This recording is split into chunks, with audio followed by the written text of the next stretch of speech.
Welcome to the Wiss Mama Bear Podcast, episode 49. I'm your host, Sarah Yakub. Today's topic, hope. There's a scene in The Lion King when Simba reclaims Pride Rock.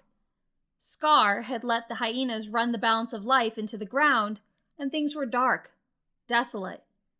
Soon after Simba's return, life and light returned to the kingdom as well. That's what it felt like watching yesterday's inauguration. Scar was the leader who only cared about placating the interests of those who obeyed him. Simba and his father Mufasa, in contrast, led every living being in the kingdom.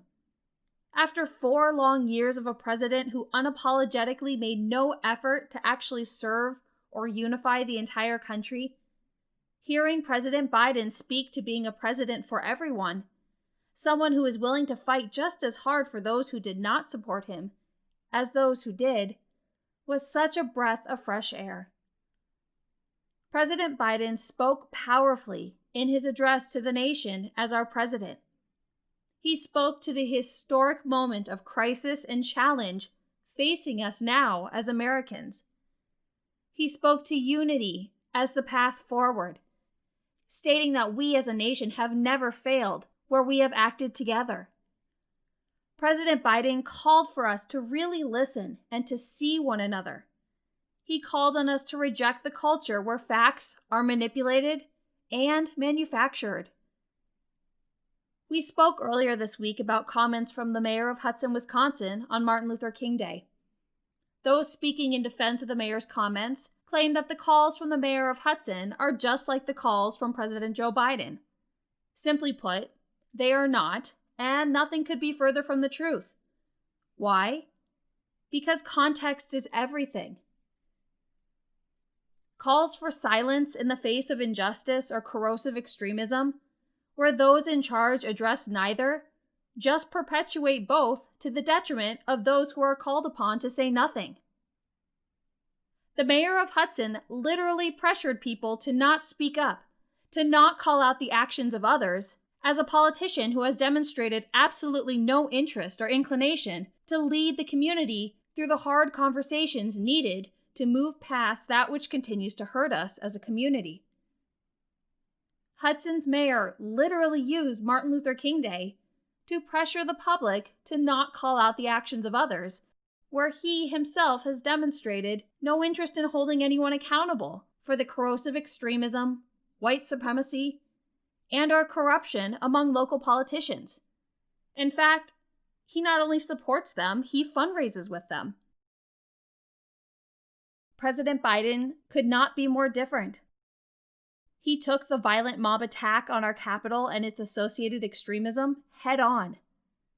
President Biden took the pandemic head on, even calling for a moment of silence for prayer for the 400,000 Americans that we have lost in the last year due to COVID-19. He spoke to the lies that come second to truth as a means to an end, to power as wrong. The mayor of Hudson, again, in contrast, enables more of the same without ever actually working through the issue or collaborating to find a solution. Just to be clear, there is no hope in the enabling of more of the same. Rather than try to silence dissent or that which is socially inconvenient, President Biden recognized that our right to peacefully dissent are the guardrails of our democracy and our greatest strength as a nation.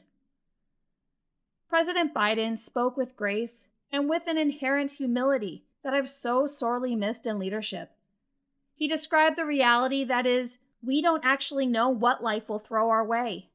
That some days we will need a hand, whereas others we will be called upon to lend a hand. He spoke to the fact that America has been tested and that we have come out stronger. President Biden pledged to repair our alliances in the world, stating, quote, "We will lead not merely by our power, but by the power of our example," close quote. Yesterday's inauguration was an opportunity to see bipartisan civility that we haven't seen over the last 4 years. Garth Brooks performed Amazing Grace. Former Vice President Mike Pence attended the inauguration. The expectation is not that we as Americans all think the same, or that there should only be one political party. This is not about conservatism or liberalism. It is not about Republicans versus Democrats. It's about us as Americans unifying in our stand against extremist evil. The same extremist evil behind slavery, Nazi Germany, the Trail of Tears. That extremist evil is rearing its ugly head again, and it's time we stand up and flex some muscle as Americans. Perhaps one of the most powerful parts of yesterday's inauguration was Amanda Gorman's poem. Beautifully written and powerfully delivered, this young woman shined in a way that inspires hope for our future. She spoke to democracy periodically delayed, but never defeated. She stated, quote, "There is always light, if only we are brave enough to see it, if only we're brave enough to be it," close quote. So true and so well said. It also begs the question, why? Why must we need to be brave to see or be the light? If God's light is the path of least resistance, if it is the easy answer, then no bravery at all is needed, right? One reoccurring theme in local community social media groups is that talking about a problem, asking questions, or hard conversations are bad or divisive. There is a pronounced pressure to be positive always, one that connotes a level of shallowness with which too many have become complacent. Better to be socially convenient than that which could be construed as divisive. We must be brave to see and be the light, because to do either is not easy. It is not the path of least resistance. Where evil has found social convenience in a community, it becomes like a stain that needs some elbow grease to get it out. We are a community where, until recently, it was still socially acceptable for local politicians to publicly support the Activated Patriots, a local extremist group that is friendly to white supremacists.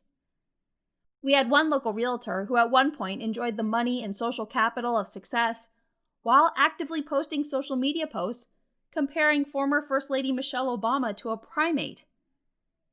Talk about a punch to the gut and real reflection on whether I could in good conscience raise my kids here. For the first time since I moved here, it finally feels like someone has begun opening up the blinds to let in some sunlight. For the first time since I've moved here, it feels like good people are starting to outnumber those who would toe the line for extremism and the ugliness of white supremacy into yet another year. For the first time since I moved here, I feel hope for our community. Joe Biden is exactly the leader for this moment in American history. He knows how to build coalitions. He understands trauma. And as a man of faith, he has the life experience to offer the strength and leadership that we need now, perhaps more than ever. The hope of his administration lies in the wisdom he brings. For the first time and longer than I had realized, I have hope for unity, hope for truth, hope for honor, and hope for our country. As Garth Brooks sang Amazing Grace, he called on everyone to join in the final verse.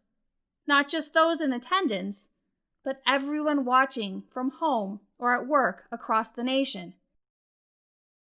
I smile as I imagine Americans of different political persuasions, different races, different genders, different faiths, Americans all across our great nation, singing such a beautiful, humbling song, together as one.